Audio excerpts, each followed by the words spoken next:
De nombreuses composantes de la société guinéenne étaient conviées à cette plénière, d'anciens ministres, des membres du CNRD, du gouvernement, des religieux et des représentants des partis politiques et de la société civile ont assisté à l'exposé de l'avant-projet de la nouvelle constitution. Le document comporte 205 articles, dont plusieurs innovations comme l'instauration du parrainage, des candidatures indépendantes dans toutes les élections, la création d'un Sénat, le plafonnement de l'âge des candidats à 80 ans et la limitation à 2 mandats présidentiels. Le président du Conseil national de la transition a salué ce texte. C'est une constitution qui est verrouillée, dont l'esprit et la lettre sont verrouillés. Donc, regardez, la révision, les intangibilités constitutionnelles sont protégées à 9 étapes. Avant, c'était 3 étapes. Juste une simple déclaration d'intention.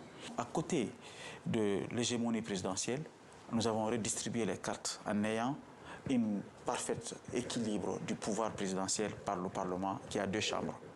L'opposition rejette déjà certaines dispositions du texte. C'est notamment le cas du plafonnement de l'âge des candidats à 80 ans. Quand on dit que la Constitution n'est pas révisable avant 30 ans, alors que la vie politique, économique, sociale est en dynamique, je ne pourrais pas comprendre tout cela. J'ai été encore surpris de voir qu'on n'a droit qu'à 2 mandats aux élections présidentielles. Non renouvelable, je peux comprendre, mais de dire que pour toute sa vie, même si la personne est réclamée par si vous voulez, par le peuple, il ne peut plus revenir.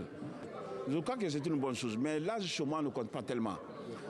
Le plus important, c'est la capacité de l'homme à gérer le pays. Pendant les mois qui suivent, le texte sera présenté sur l'étendue du territoire, en français, mais aussi dans les différentes langues locales pour une meilleure compréhension de son contenu, avant sa transmission au président de la République et à la Cour suprême pour avoir leur avis.